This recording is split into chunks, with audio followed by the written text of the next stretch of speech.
देखो, मुख्य पुरुषार्थ है आत्मा को गोरा बनाना, क्योंकि आत्मा ही काली हो गई है और आत्मा को गोरा बनाने की विधि केवल परमात्मा बता सकते हैं। तो आत्मा को गोरा बनाने के लिए हमेशा आत्मस्मृति, आत्मस्थिति और आत्मीय कृति 3 पॉइंट है। चौथी पॉइंट है आत्मीय संस्कृति।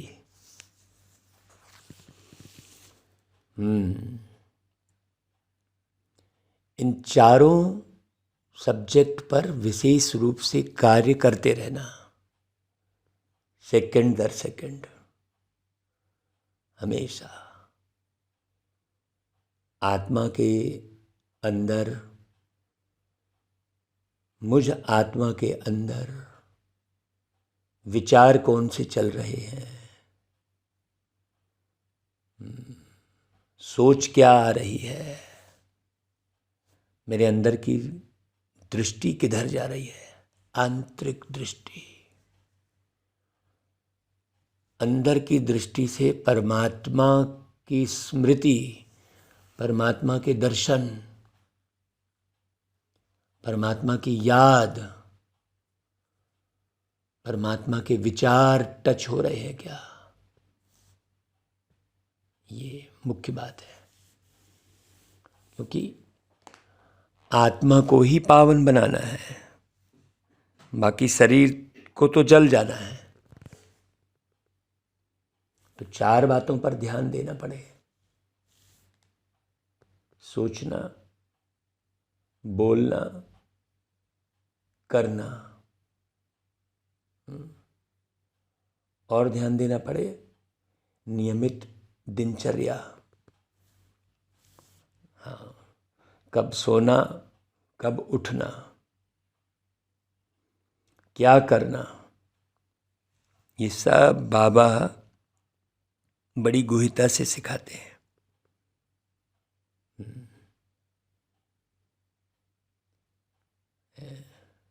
बाबा कहते मीठे बच्चे, लाडले बच्चे कहते बाबा, मीठे लाडले बच्चे आज की मुरली में कह रहे हैं। तुम्हारी है रूहानी याद की यात्रा। हाँ, हमेशा तुम्हें शरीर को कोई तकलीफ नहीं देनी है किसी भी किस्म से। कैसे भी बैठ के, कैसे भी लेट के, चलते फिरते, उठते बैठते, बुद्धि से बाबा को याद करो। बुद्धि से, बुद्धि की भटकन समाप्त हो। ज्ञान सुनकर बुद्धि विशाल बन जाती है, विशाल। फिर संकुचित सोच नहीं रहती, वो आत्मा अपने तक सीमित नहीं रहती, फिर वो ब्रॉड हो जाती है, सारे संसार का सोचती है। फिर यदि कहीं दूर विदेश में भी कुछ दुर्घटना हुई है, आत्माएं तड़प रही हैं, तो वो तड़प भी उसे खींचती है कि उन आत्माओं को क्या हो रहा होगा भाई। और आत्माएं तड़पती कब है? देह के भान में। यदि देह का भान नहीं है तो कोई भी आत्मा रंच मात्र भी नहीं तड़पेगी। चाहे धन बर्बाद हो जाए, चाहे शरीर नष्ट हो जाए, नहीं तड़पेगी।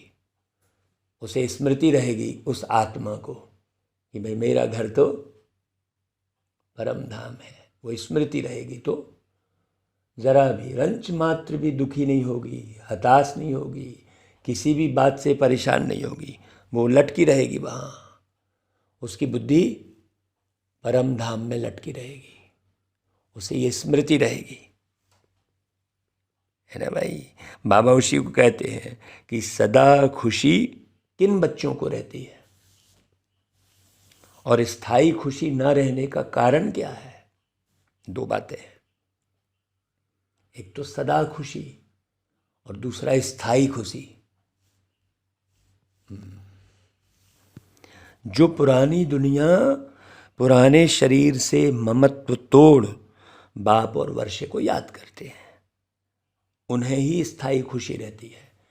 हाँ, इस शरीर से ममत्व नहीं, इसको संभालना है, लेकिन इससे कोई अटैचमेंट नहीं, ना इस शरीर के किसी भी अंग से अटैचमेंट है, ना इस शरीर की किसी भी सुंदरता से अटैचमेंट। स्थायी खुशी उन्हीं रहती है जिनकी याद की यात्रा में माया के तूफान आते हैं। हाँ, ये ऐसा वो वैसा, रंग और बेरंग में उलझे रहते हैं जो, है ना भाई। जैसे कल कहा था भाई, याद में रहना, स्वाद में नहीं रहना, संग में रहना, बाबा के संग में रहना, रंग में नहीं रहना। हाँ, कोई रंग नहीं, केवल बाबा का संग, बाबा के संग गीत गाना। हाँ, मैंने कोई संगीत नहीं, कल कहा था ना भाई कि कोई संगीत नहीं, बाबा के संग गीत गाना, बस ऐसा। तो माया के तूफान आते हैं, अवस्था ठंडी हो जाती है, उनकी खुशी स्थायी नहीं रहती। हाँ, वो परमानेंट खुश नहीं रहेंगे। जब तक भविष्य की राजाई इन आँखों से नहीं देखते हैं, तब तक खुशी कायम नहीं रह सकती। किन आँखों से भाई? आत्मा की बात कर रहे हैं बाबा। किन आँखों से नहीं देखते भविष्य की राजाई? अपने बुद्धि के नेत्रों से, बुद्धि के नेत्रों से। तो अपने पुरुषार्थ के अनुसार उनकी बुद्धि डिसाइड कर सकती है कि भाई मैं ऐसी हालत में शरीर छोड़ूंगा तो कौन सा पद पाऊंगा। भाई जितनी बुद्धि काम करेगी, ऊंच पद। यहाँ पर कलयुग थोड़ी है कोई कि जाति के आधार पर पद में बिठाल देंगे, कि 33% वालों को पद में बिठाल देंगे, कि पद में बिठालते समय कुछ नहीं देखेंगे उसके, न स्वभाव देखेंगे न संस्कार देखेंगे, है, और पद में बिठाल देंगे, है। चाहे वो कैसा भी भ्रष्ट हो, बदमाश हो, गुंडा हो, पद में बिठाल देंगे यहाँ। ये कलयुग की बात है। सतयुग में ऐसा नहीं है। सतयुग में बिल्कुल योग्य ही सतयुग में आएगा। तो खुशी किसकी कायम रहेगी? जो अपनी योग्यता, अपनी क्षमता, ये सब की जांच करेगा, माने क्वालिटी और कैपेसिटी। बाबा कहते हैं, गीत बजवाया बाबा ने, हमें उन राहों पर चलना है जहाँ गिरना और संभलना है। अभी तो वो राहें हैं, अभी तो है जहाँ पर हम गिर सकते हैं, तो हमें संभलना है, क्योंकि अभी वो राहें हैं। सतयुग तो अभी आया नहीं है। ओम शांति। यह बाप कहते हैं बच्चों प्रति, बाप कहते हैं बच्चों प्रति। अब कौन से बाप और कौन से बच्चे, ये समझने की बात है। बाबा मुरली चलाते हैं तो बाबा की दृष्टि में कौन से बच्चे होंगे? क्या मैं बाबा की दृष्टि में हूँ? ऐसे नहीं, यहाँ मैं तो हूँ। अपने पुरुषार्थ को बारीकी से जांच करके देखो, मुरली के एक एक पॉइंट के आधार पर क्या आप वैसे बने हो, ये देखो। कल ही जब हम अभी तो मधुबन में है भाई, तो ढेर बाबा के बच्चे देखते हैं। तो भोजन कर रहे थे तो ढेर बच्चों पर नज़र जा रही थी, और बाबा की वो तस्वीर जिसमें बाबा वो मुनगा खा रहे थे, तो बाबा देखा, मैं कह रही वाह, देखो ब्रह्मा बाबा ने कैसा पुरुषार्थ करके कितने बच्चे पैदा कर लिए भाई। तो पैदा किए तो कैसे किए, सोचने की बात है भाई। मनुष्य विषय विकार में जाके बच्चे पैदा करता है, तो वो पैदा को होती कौन है? आत्मा ही तो। शरीर का निर्माण विषय विकार से, खुद विषय विकार में लिप्त हो जाते हैं। यहाँ तो बाबा ने आत्मा को परिवर्तित किया है ना भाई। दुनिया में कहते हैं बिगड़ी को बनाने वाला कौन है? ऐसे बिगड़ी को बनाने वाला कौन है? तो बिगड़ी को बनाने वाला मतलब बिगड़े हुए को बनाने वाला, नया निर्माण करने वाला नहीं। जो बिगड़ गए हैं उनको बनाने वाला। कैसे बनाते हैं ये किसी को नहीं मालूम। बिगड़ा कौन है ये भी नहीं मालूम किसी को। बिगड़ा कौन है? आत्मा बिगड़ती है तो शरीर बिगड़ता है। आत्मा उल्टा सुल्टा हरकत करती है, आत्मा सही ढंग से चलती नहीं है, आत्मा सही जीवन जीती नहीं है। झूठ बोलना, पाप करना, है ना भाई, ढंग से जो है रहना नहीं, किसी के लिए विचार शुद्ध नहीं रखना, ये सब कौन? आत्मा। ये आत्मा ही बिगड़ती है। तो बाबा फिर आत्मा को ही सुधारते हैं। कैसे बिगड़ती है ये भी बताते हैं बाबा, और किस प्रकार से सुधरेगी ये भी बताते हैं बाबा। तो मुख्य पुरुषार्थ तो वास्तव में बाबा का ही ज्ञान है, बाकी दूसरा तो कोई पुरुषार्थ ही नहीं बचा इस दुनिया में। तो इतने बच्चे सिवाय प्रजापिता ब्रह्मा के और किसके होते नहीं। दुनिया में बच्चे थोड़ी होते हैं। जितने भी आश्रम होंगे, जितने भी गुरुकुल होंगे, वहाँ बच्चे थोड़ी कहलाते हैं, वहाँ तो चेला कहलाते हैं। बच्चे नहीं कहेंगे कहीं भी। सोचो, श्री कृष्ण को कभी प्रजापिता नहीं कहेंगे। नाम गाया हुआ है ना, प्रजापिता ब्रह्मा, जो होकर गए हैं वह इस समय प्रेजेंट है।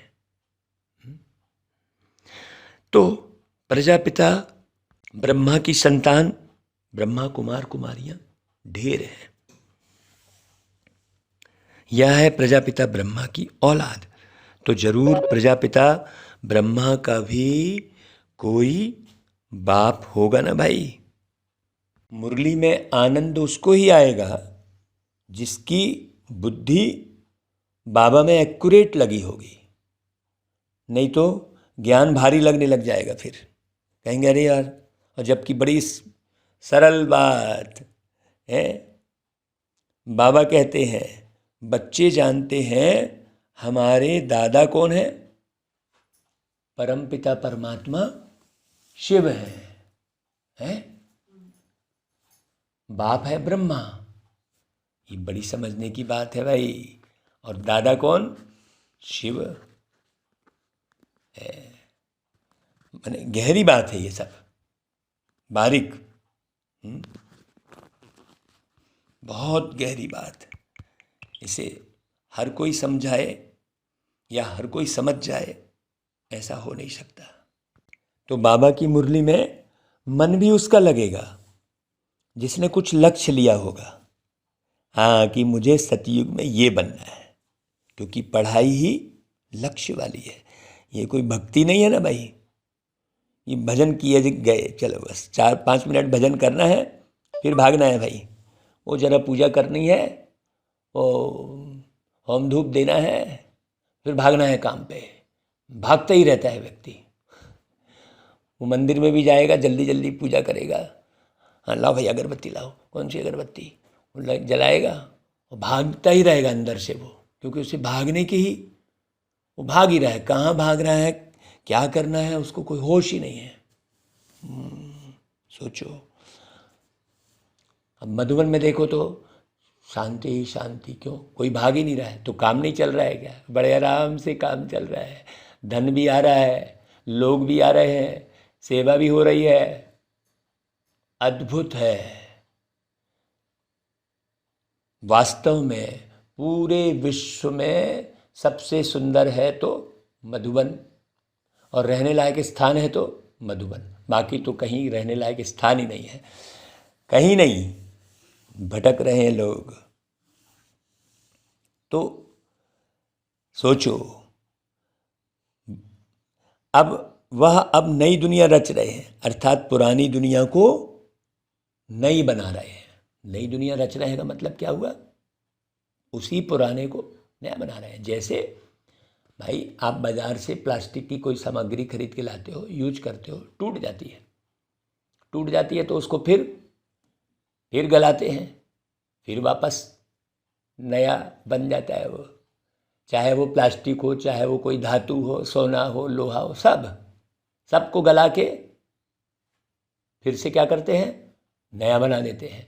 वैसे ही यहाँ भी गलने वाली बात है। यहाँ क्या चीज़ गलाना है भाई, देह के भान से गल जाना है, मुख्य बात, क्योंकि देह के भान ने ही आत्मा को तमो प्रधान बनाया है।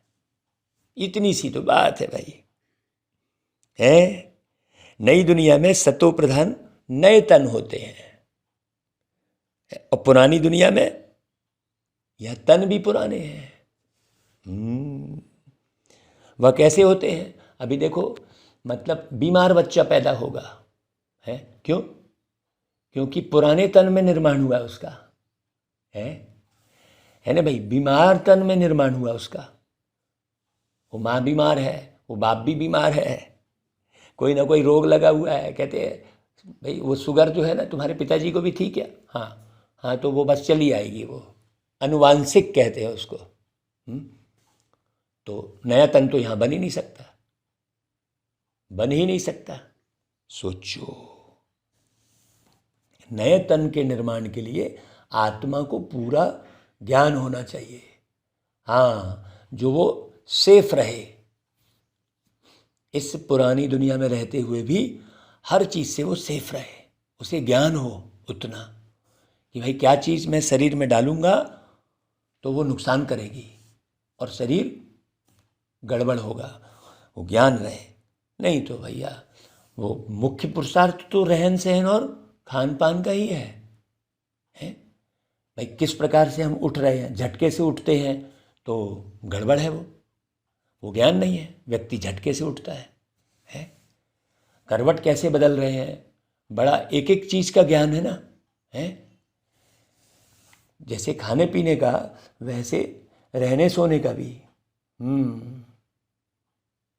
कई सारी बातें होती हैं व्यक्ति को जो तकलीफ देती हैं।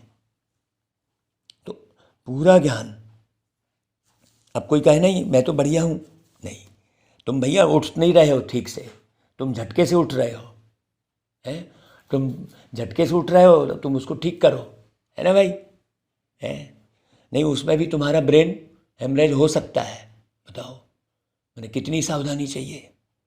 तो जब उठने बैठने में सावधानी, तो फिर खाने पीने में तो सावधानी चाहिए, क्योंकि खाना अंदर गया तो वो क्या गुल खिलाएगा पता नहीं। दो चीज़ों में सावधानी चाहिए, सोने से पहले अपने संकल्पों की सावधानी, इसलिए सोने से पहले बाबा की मुरली जरूर सुनना चाहिए, क्योंकि सोने के बाद आप अपने कंट्रोल में नहीं हो, कहाँ जा रहे हो, क्या हो रहा है, कुछ पता नहीं।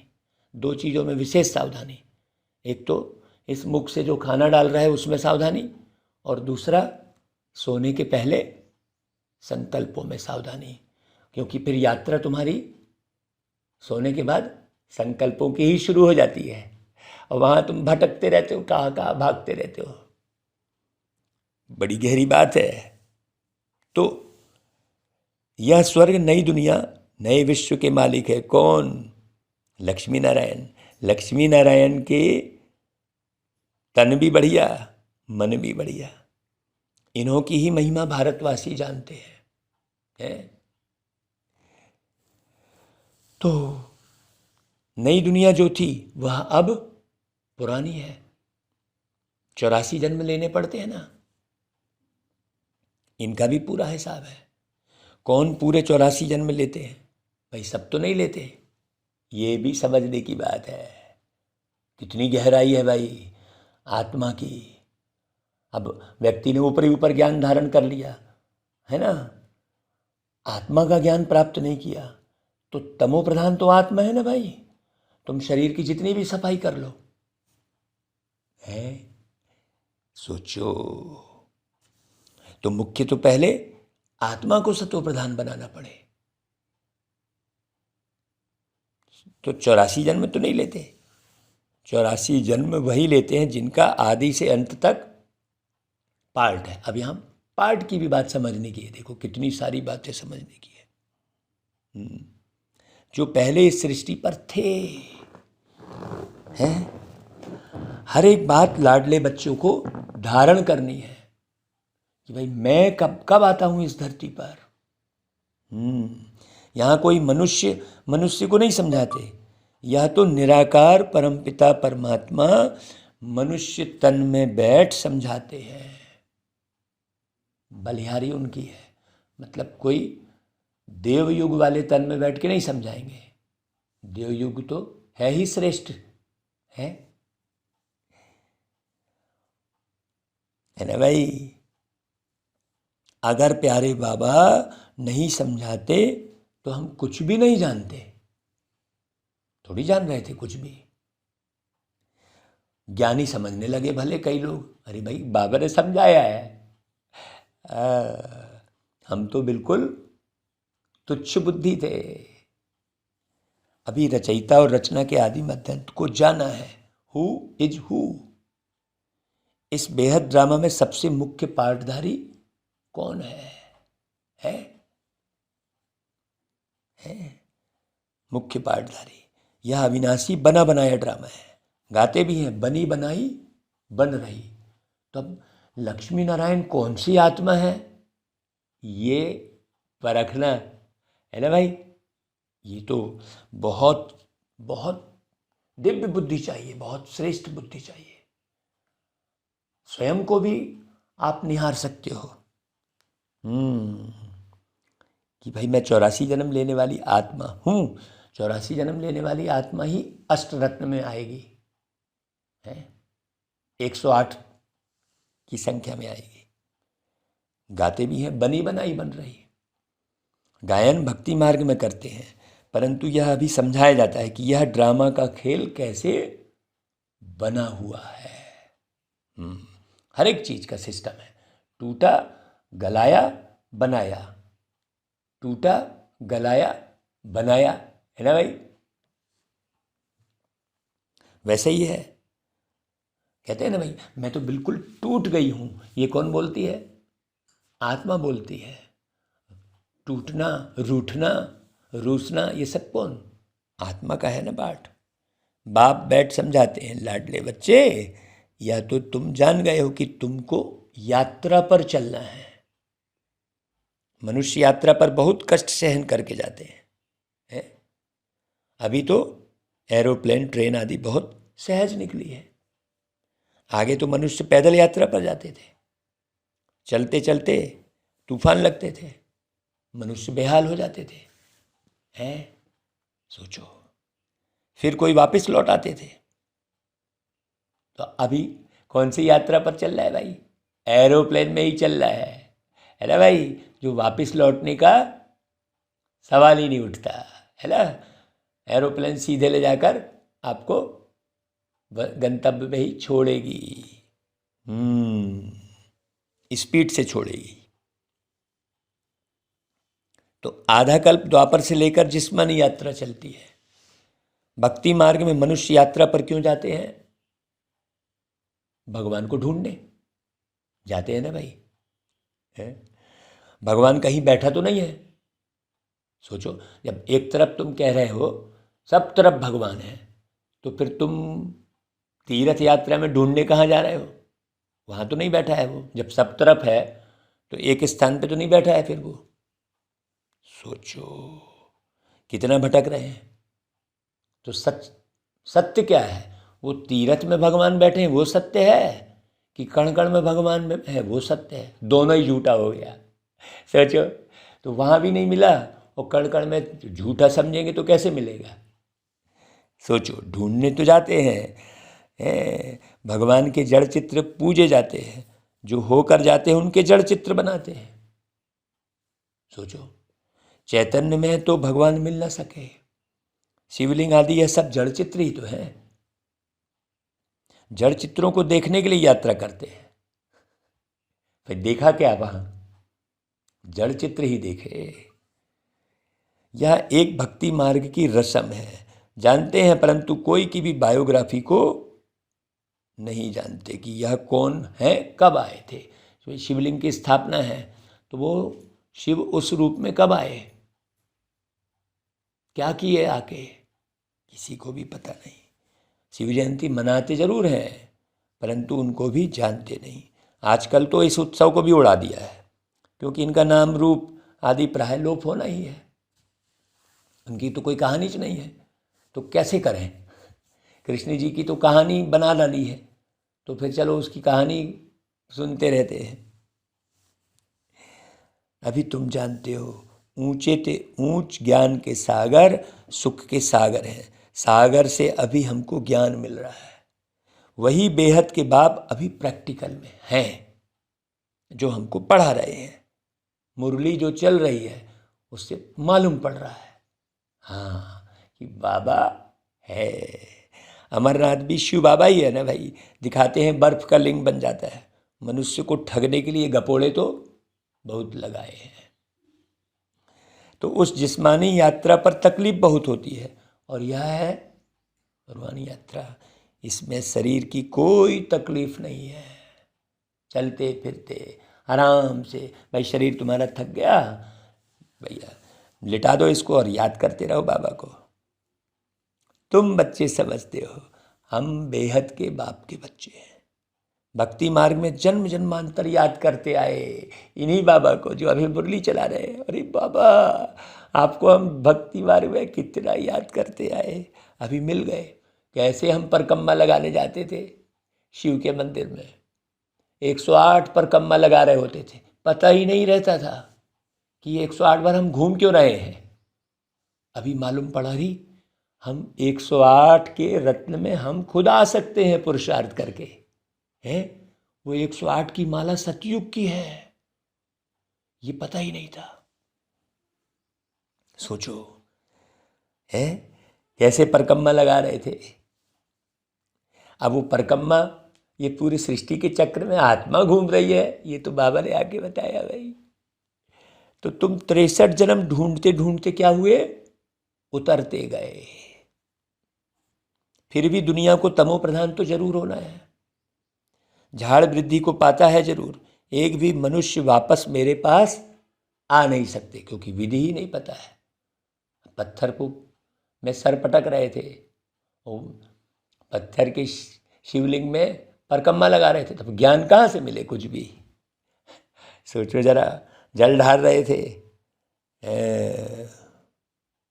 एकदम कड़ी नौदा भक्ति करते हैं, फिर भी दुनिया को तमो प्रधान होना है। नाटक में सबका अपना अपना पार्ट है, तो सबको अपना पार्ट बजाना ही है। कितनी गहरी बात, सोचो। न्यारा कितना कर रहे हैं बाबा हर जगह से, है भाई, सबको अपना पार्ट बजाना है। उसमें रूठने की बात ही नहीं है। सतो रजो तमो में आना ही है। कोई कैसी बात करेगा, कोई कैसी बात करेगा, तो लगता है अरे इसका पार्ट अभी वो उतना ऊंचा नहीं है। समझ में आएगा, बात करने से, धारणा देखने से मालूम पड़ता है कि हाँ ये क्या पद पा सकता है। नंबर वन का ही मिसाल लो।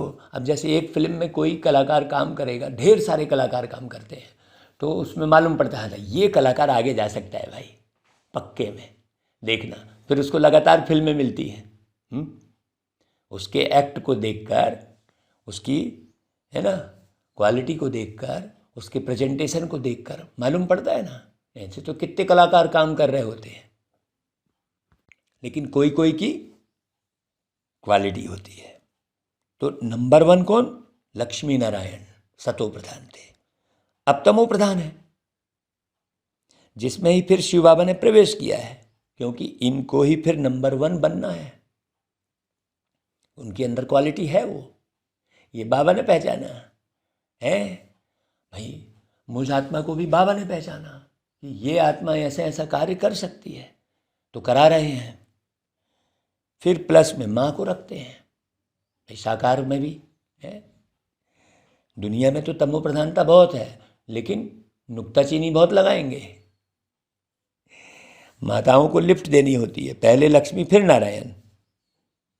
माताओं का नाम ऊंचा किया जाता है। माता सदैव पतिव्रता होती है ना भाई। पुरुष कभी पत्नीव्रता नहीं होता। वंदे मातरम कहा जाता है, वंदे पितरम नहीं कहा जाता। देखो ये बोला था, है मुरली में भी है। सोचो, इस समय तुम बाप के बने हो तो तुम हो जाते हो ब्रह्मा कुमार कुमारी।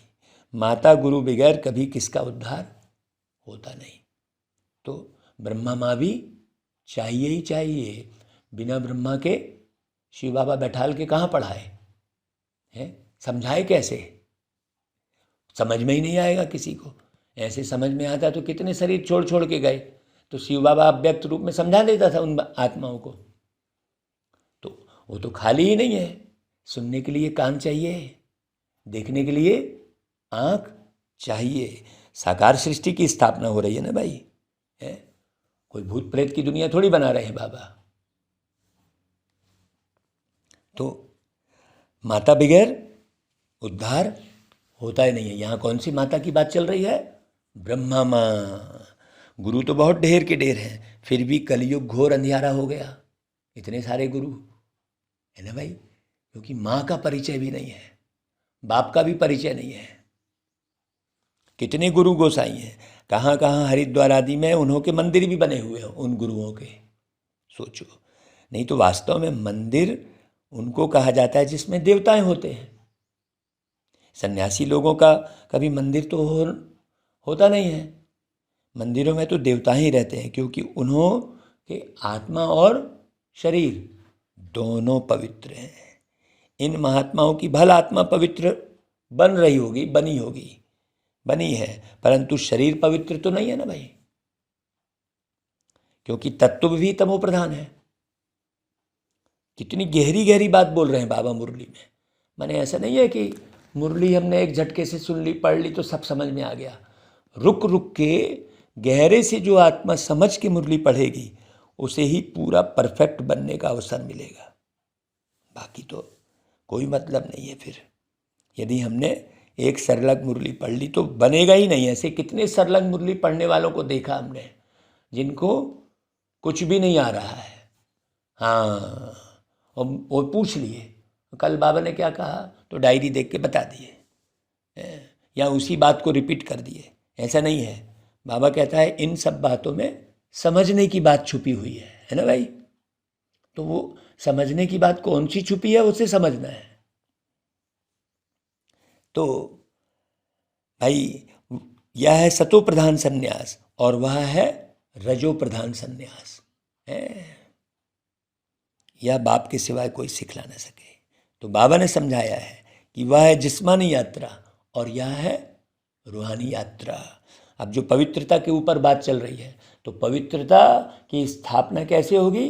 जब आत्मा पवित्रता को पूरी तरह से पसंद करेगी, तभी पवित्रता की स्थापना होगी। पवित्र बुद्धि होगी, पवित्रता में ही शरीर छोड़ेगी तब। नहीं तो वो जो आत्मा विषय विकार के ख्यालों में शरीर छोड़ेगी, वो विषय विकार करने वालों को ही ढूंढेगी, है वहाँ ही जन्म लेगी। फिर बड़ी गहरी बात है। बहुत गहरी बात। तो ये छोटा मोटा पुरुषार्थ नहीं है, हैं भाई। वह तो है जिस्मानी यात्रा और यह है रूहानी यात्रा। इसमें कर्मेंद्रियों का कोई काम नहीं। देखो पावनता कितने शिखर तक है। सोचो, कुछ भी तकलीफ की बात नहीं है, बहुत सहज है। वह जिस्मानी यात्रा अनेक प्रकार की है और यह रूहानी यात्रा केवल एक ही है, सीधे परम धाम और सुखधाम। देखो, यह है राजाई के लिए यात्रा। यह लक्ष्मी नारायण का चित्र सामने खड़ा है, दुनिया थोड़े ही जानती है। अब कई लोग कहेंगे फंतासी।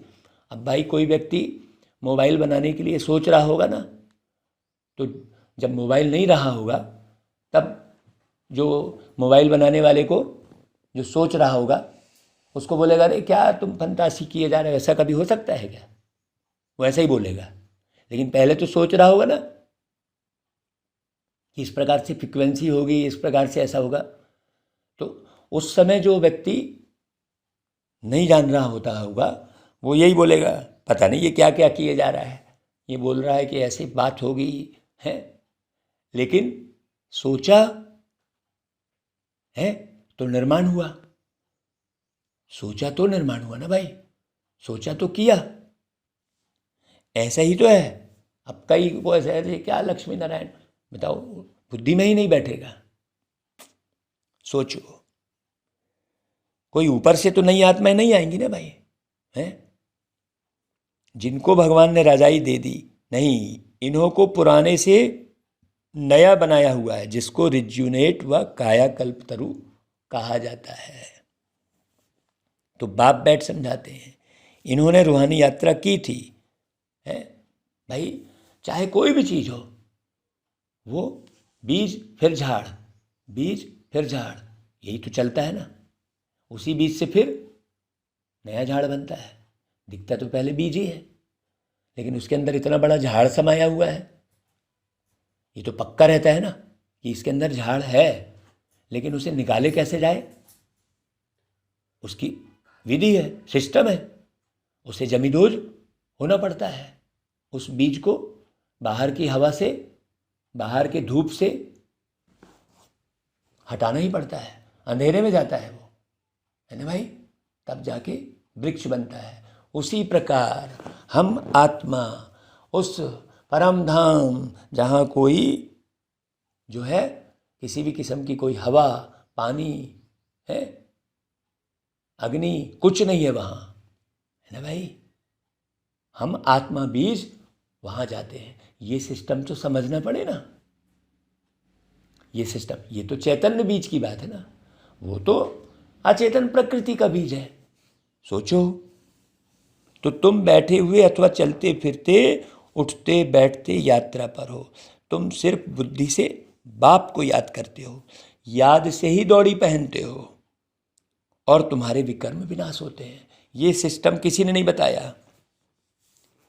सोचो, माने पूरी बीमारी ठीक हो जाएगी।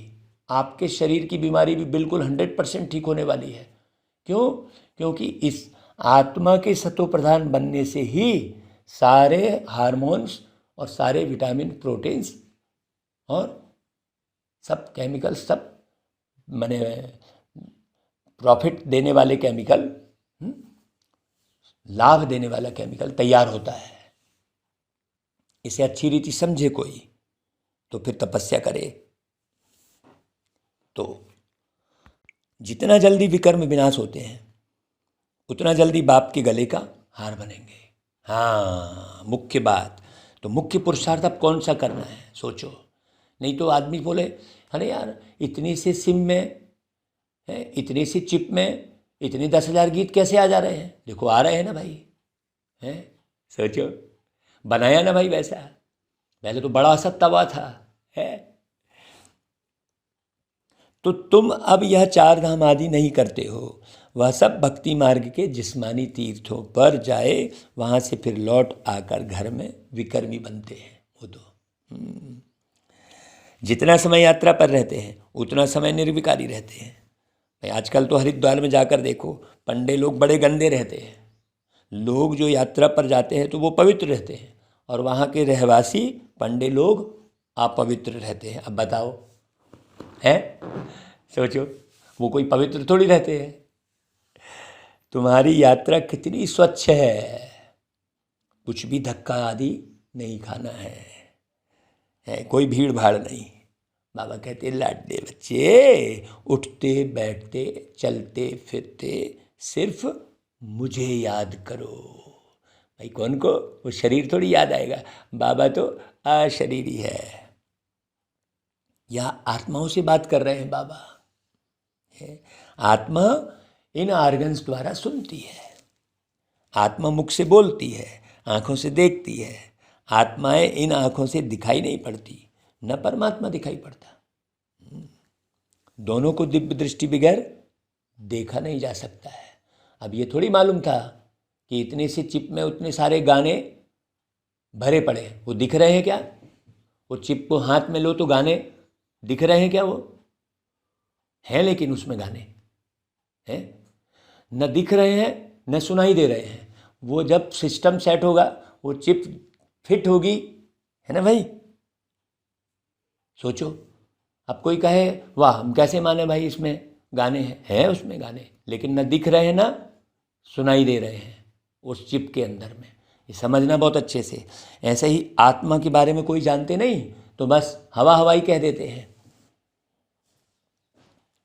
तो सोचो, दोनों को दिव्य दृष्टि बगैर देखा नहीं जा सकता, समझा जाता है। तब कहते हैं हाँ भाई, इस शरीर में मैं आत्मा हूँ, मुझ आत्मा में ही दुख है। मैं ही आत्मा एक शरीर छोड़ दूसरा जाकर लेती हूँ, मैं आत्मा ही बोलती हूँ। परमात्मा भी आत्मा से बात करते हैं। हे लाडले बच्चे, आत्माएं अब तुमको मेरे पास आना है, मैं तुमको यात्रा सिखलाता हूँ। तो बार बार किसके पास जाए? बुद्धि से बाबा के पास। जो आत्मा सारे दिन भर बुद्धि से बाबा के पास जाती रहती है वही हल्की होगी। हाँ, मुख्य पुरुषार्थ पूरे समय बुद्धि बाबा के पास लगी रहे, फिर देखो क्या कमाल होती है। आत्मा पवित्र बनती है ना भाई। तुम पवित्र बनने सिवाय मेरे पास आ नहीं सकते हो। पहले पहले आत्मा सतो प्रधान है, फिर सतो रजो तमो गुणी होती है। शरीर भी फिर सतो रजो तमो होता है। सतो प्रधान को गोरा और तमो प्रधान को सांवरा कहा जाता है। अब दुनिया में लोग सांवरी सूरत पे मोहन दिल दीवाना हो गया बोलते हैं, जबकि सांवरा किसको कह रहा है? तमो प्रधान को। मतलब किस पर दिल दीवाना हुआ? तमो प्रधानता पर। बताओ भला, जब व्यक्ति गाएगा ही ऐसा तो वो सतो प्रधान बनेगा कहाँ से? बनेगा कहाँ से? और बिना सत्य के सुख ही नहीं है, झूठ तो दुख ही देगा ना।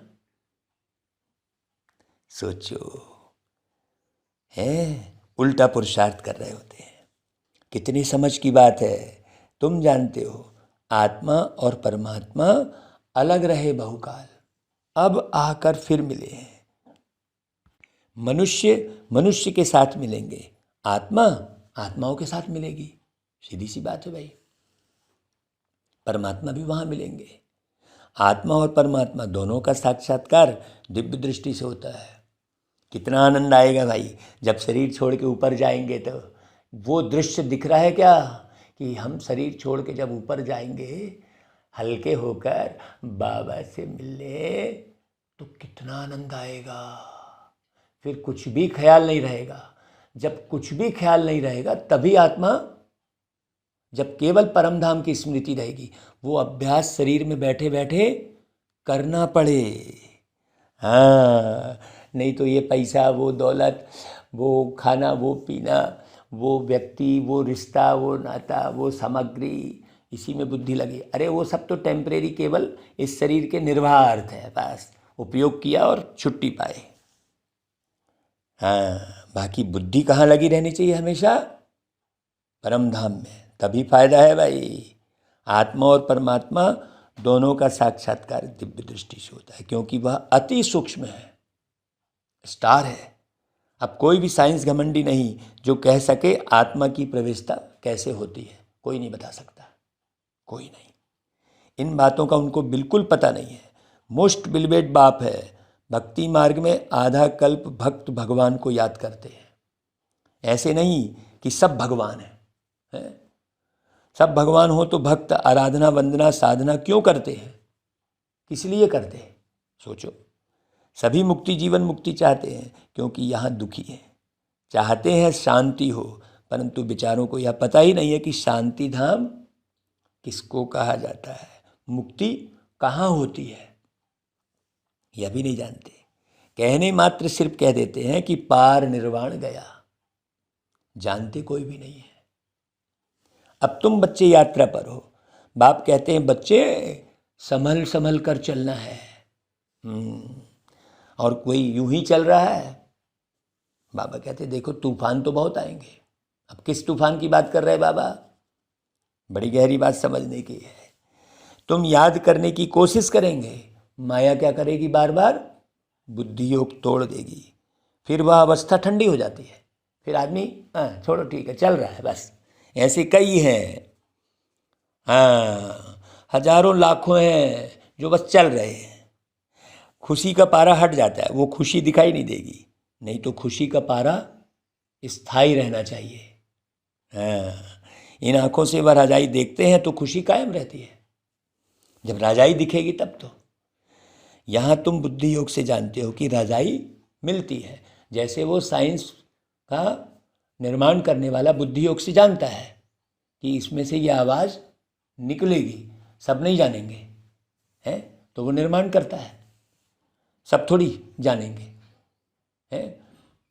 किसी की बुद्धि में कहाँ आया देखो कि रेत से पूरा कंप्यूटर का काम करेगा, सिलिकॉन से, वो प्रोसेसर रेत से तैयार हो रहा है, सोचो। और पूरा वर्ल्ड है उससे कंट्रोल हो रहा है, सोचो। तो कितना गहरा सोचा होगा उसने भाई, है। अब जब नहीं हुआ था तब लोग सोचते होंगे अरे ये तो पागल है, रेत से पूरा ऑपरेट करूंगा बोलेगा, ऐसा कहेंगे उसको, है। सोचो। तो राजाई के लिए हम पढ़ रहे हैं, इन आंखों से नहीं देखते हो, इसलिए माया घड़ी घड़ी भुला देती है। बाबा कहते हैं गृहस्थ व्यवहार में रहते हुए कमल फूल समान रहो। अब जो वैज्ञानिक जिस चीज़ का निर्माण कर रहा होगा तो उसकी बुद्धि पूरे समय कहाँ रहती होगी, वहीं। फिर आ गया, कहा चलो शरीर निर्वात खा लिया, फिर बुद्धि वहीं। तो और जो उस निर्माण में नहीं है, उनके संगी साथी जो रहेंगे बोलेंगे पता नहीं इसको क्या हो गया, क्या कर रहा है, ऐसा बोलेंगे, हैं। सोचो। बाबा कहते बच्चे गृहस्थ व्यवहार में रहते हुए कमल फूल समान रहो, न्यारे रहो, बिल्कुल हर तरफ से ना। पुरानी दुनिया पुराने शरीर सबसे ममत्व तोड़ते जाओ, नहीं तो दुख होगा। हाँ, तुम्हारा एक सेकंड के लिए भी दुख हुआ किसी भी बात को लेकर, फिर तुमने ढांका, हाँ ठीक है सही बात है, मेरी ही गलती थी, कहीं पर भी, तो आखिर वो एक सेकंड के लिए तो दुख हुआ ना भाई, है। एक सेकंड के लिए वो गलती हुई ना, तो क्यों ना हम न्यारे रहे हमेशा। एक बाप को याद करो, पहले तुमको बाप के पास जाना है, फिर नई दुनिया में आना है। बाप और वर्षे को याद करो, फिर जब हम यहाँ आएंगे तो वह होगी प्रारब्ध, फिर उसको याद नहीं करेंगे, हैं। फिर तो लंबे समय आप बढ़िया आराम से रहो। बाबा वो अवस्था बना के चले जाएंगे। बाबा तुम्हारी अवस्था बनाने के लिए ही मुरली चला रहे हैं। अभी हम पुरुषार्थ करते हैं भविष्य प्रारब्ध पाने के लिए, यह मनुष्य पुरुषार्थ करते हैं यहाँ की आजीविका के लिए, हैं। आखिर छोड़ के तो चले ही जाते हैं, सोचो। और हम पूरी सृष्टि का निर्माण कर रहे हैं, कितना उल्टा हुआ, सोचो। हम भविष्य की आजीविका के लिए पुरुषार्थ करते हैं, गृहस्थ व्यवहार में रहते फिर यह कोर्स भी उठाना है, नॉलेज को धारण करना है, फिर तुमको पुरुषार्थ नहीं करना होगा। वहाँ तुम पुरुषार्थ नहीं करते, प्रारब्ध भोगते हो। हाँ, तुम जानते हो हम भविष्य बनाते हैं, वहाँ प्रारब्ध भोगेंगे। वहाँ याद नहीं रहती कि हम प्रारब्ध भोगते हैं, फिर तो पुरुषार्थ भी याद पड़ेगा ना, है। पुरुषार्थ और प्रारब्ध दोनों ही भूल जाते हैं।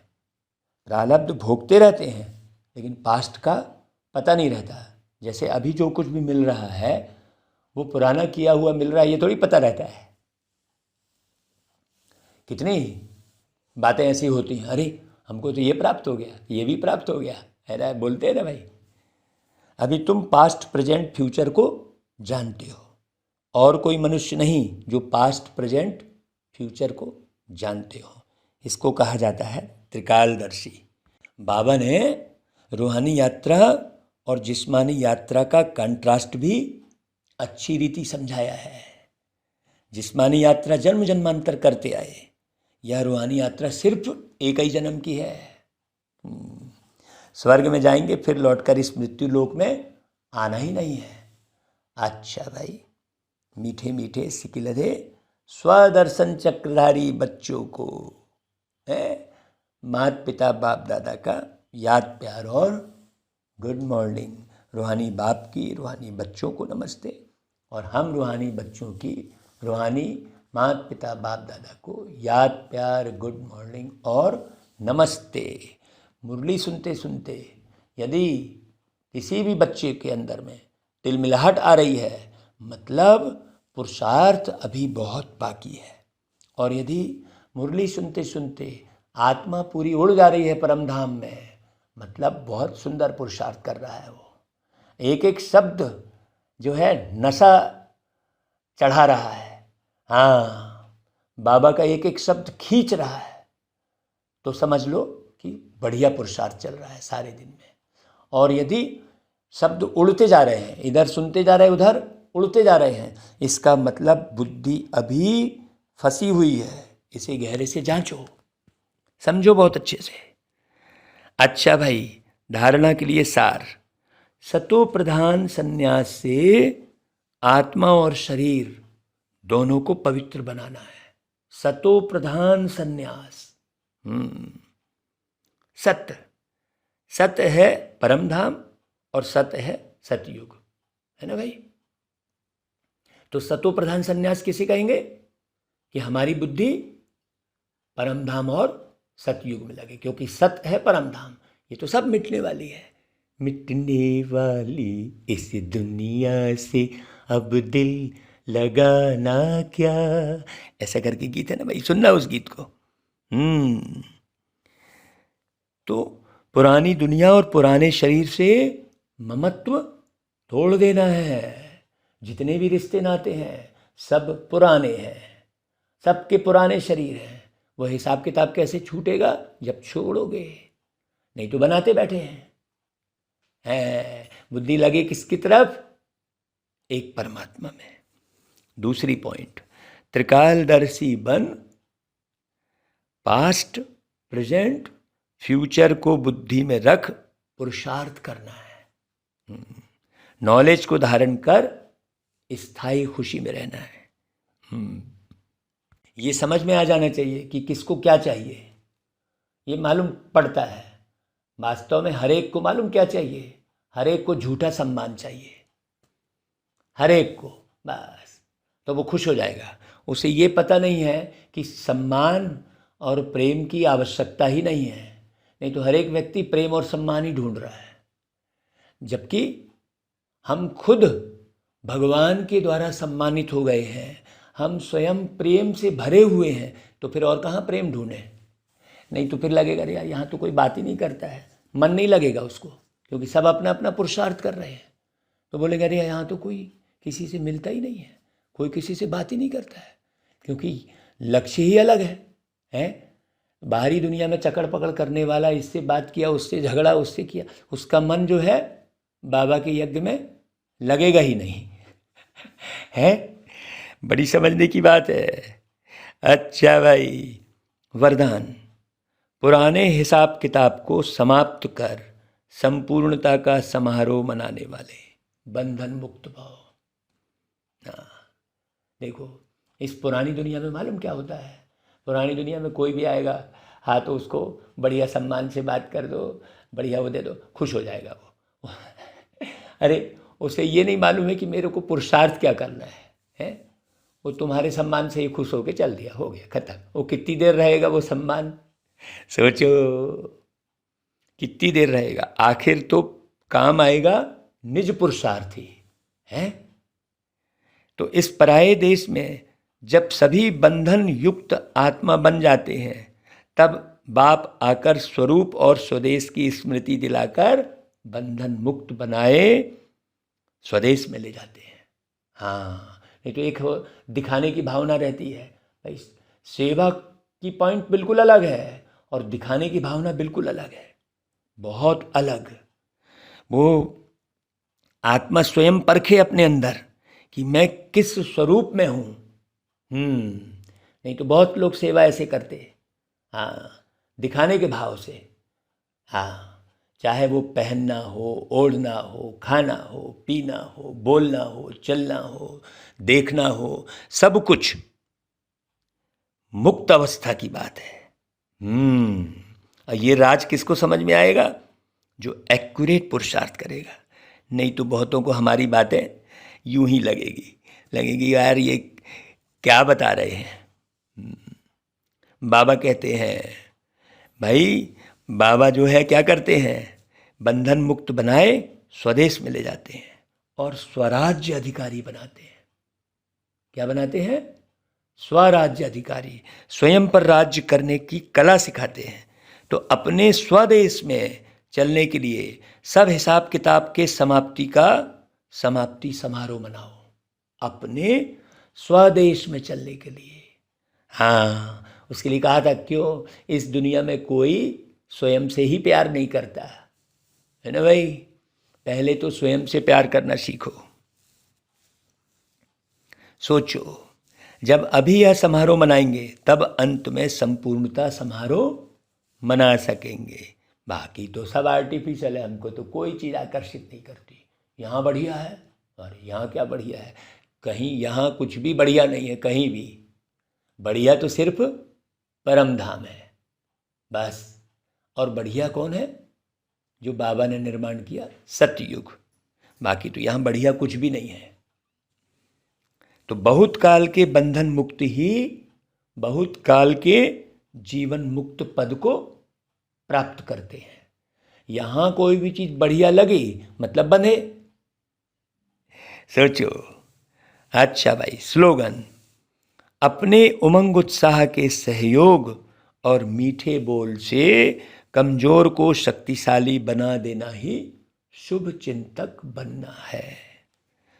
हाँ, बड़ी गहरी बात। अपने उमंग उत्साह जो आपके अंदर है, उमंग कैसे आएगा? जब रियल पुरुषार्थ होगा तो बहुत उमंग होगा, और जब आर्टिफिशियल पुरुषार्थ होगा तो वो आर्टिफिशियल है, उसकी वैल्यू क्या? सोचो। रियल पुरुषार्थ, आत्मा हल्की होकर परम धाम में उड़ती रहेगी। परम धाम सतयुग, परम धाम सतयुग।